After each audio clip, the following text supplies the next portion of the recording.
James's father spent 40 years working hard, earning well, and arriving at 60 with far less than his income should have produced.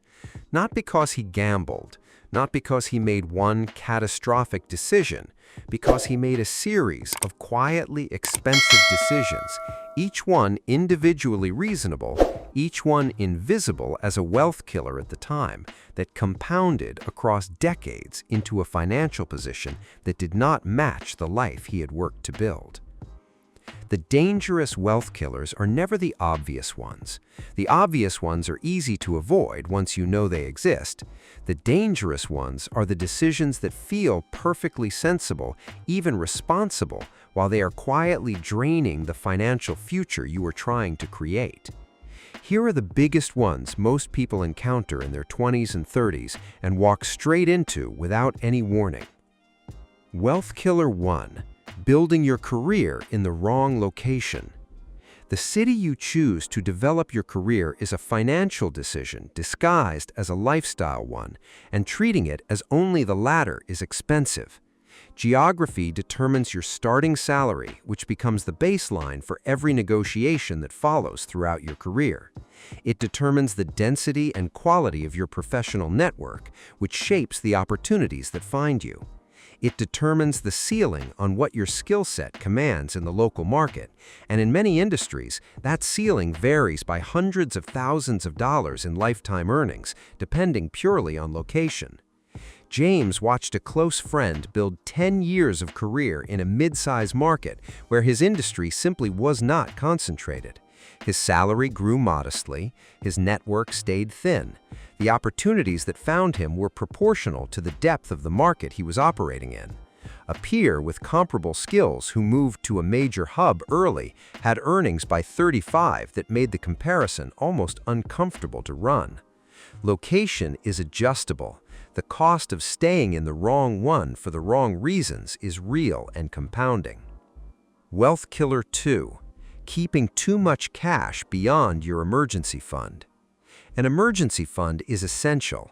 Keeping 18 months of expenses in a savings account because uncertainty feels too uncomfortable to invest is a different habit, and it has a measurable price. The gap between a high-yield savings rate and a diversified market return is meaningful over long periods.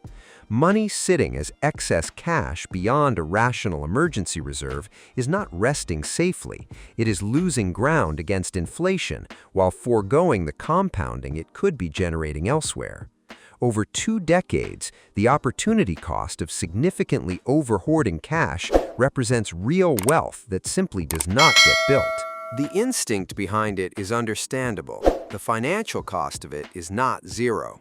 Calculate what your actual emergency fund requires, fund it completely, and put the rest to work. Wealth Killer 3. Neglecting the financial dimension of marriage. This is the one that makes people uncomfortable, which is precisely why it does so much damage. Marriage is the largest financial partnership most people will enter. The person you share a financial life with, their habits, their relationship with debt, their orientation towards spending and saving, shapes your financial outcomes more powerfully than most investment decisions ever will. Couples who enter marriage without honest financial conversations, without aligned values around money, and without legal clarity about what happens if things change, are taking on significant risk that does not announce itself until the cost is already being paid. Divorce is expensive in ways that extend far beyond legal fees, asset division, retirement account splitting, the disruption to compounding that occurs during multi-year proceedings, and the financial reset that follows. Choosing a financially aligned partner, having direct conversations before commitment, and understanding what legal protections apply in your situation is not pessimistic. It is the same risk management you would apply to any other major decision. Wealth Killer 4. Spending money to look wealthy instead of become wealthy. There is a consistent and expensive gap between the people who appear financially successful and the people who actually are.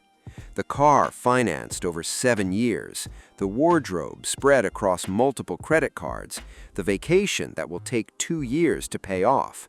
All of it reads as arrival from the outside and functions as wealth destruction from the inside. Every dollar directed toward the performance of financial success is a dollar not directed toward the assets that actually produce it. Index funds are not photogenic. Retirement accounts do not generate social media content, but they compound quietly, continuously, in the background, while the visible consumption that looks like wealth is simultaneously depreciating and extracting interest. The person with the modest car and the unremarkable apartment who is consistently investing the difference will arrive at 50 in a fundamentally different position than the person who directed identical income toward looking like they had already arrived. Wealth Killer 5. Sunk cost loyalty to an employer who will not reciprocate it. Annual salary increases at most employers run between 2 and 5%. Switching jobs, particularly in the first decade of a career, typically produces increases in the 10 to 30% range because the negotiation starts fresh from market rate. Staying at one company out of comfort, familiarity, or reluctance to have an uncomfortable conversation costs money that the market will clearly quantify if you bother to look. The person who strategically moves twice before 30 and negotiates meaningfully each time often arrives at 35 with a base salary substantially higher than their peer who stayed comfortable. That differential compounds across the remaining working years. Loyalty is appropriate when it is appropriately compensated. The market will tell you whether yours is. Check. Wealth Killer 6. Waiting for the perfect moment to start investing. The instinct to hold cash until the market feels safer is financially costly in a way the data makes hard to dismiss. The best days in any multi-year market period are clustered around moments of maximum uncertainty, the moments when the impulse to stay out is strongest. Missing a small number of those days dramatically reduces long-term returns. Time in the market produces results that timing the market historically does not. The money sitting in cash beyond your emergency fund is either working for you in an investment account or working against you through inflation and opportunity cost. There is no neutral option. Start.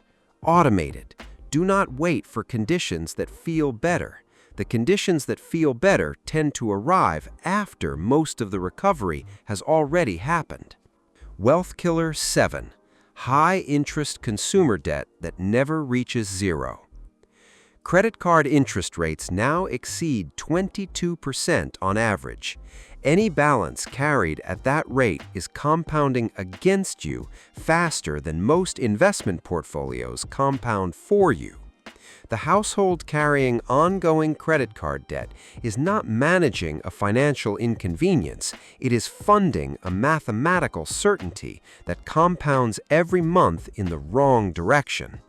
The correct financial priority when high-interest consumer debt exists is to eliminate it before investing elsewhere. Nothing available in a retail investment account reliably outperforms the guaranteed return of eliminating 22% interest. Pay it down. Keep it paid. Treat credit cards as payment tools that clear monthly, not as revolving access to future income. James's father is still working, not because he wants to, because the quiet decisions compounded into a situation that requires it. The wealth killers in this video are not dramatic. None of them announce themselves as catastrophes at the moment they occur. They feel like reasonable geographic choices, sensible financial caution, natural relationship decisions, understandable social participation, comfortable employment inertia, prudent market hesitation, and manageable debt. They are not catastrophes. They are gradual. And gradual, compounded across the decades that matter most, produces the result James's father is living. Your 20s and 30s are where the trajectory gets set. The decisions made during that window have more time to compound than any decision made afterward. Getting the quiet ones right, the ones that do not feel like financial decisions because they never appear on a budget spreadsheet, matters more than almost anything else you will do during those years. The obvious mistakes are obvious. It is the quiet ones that determine the outcome.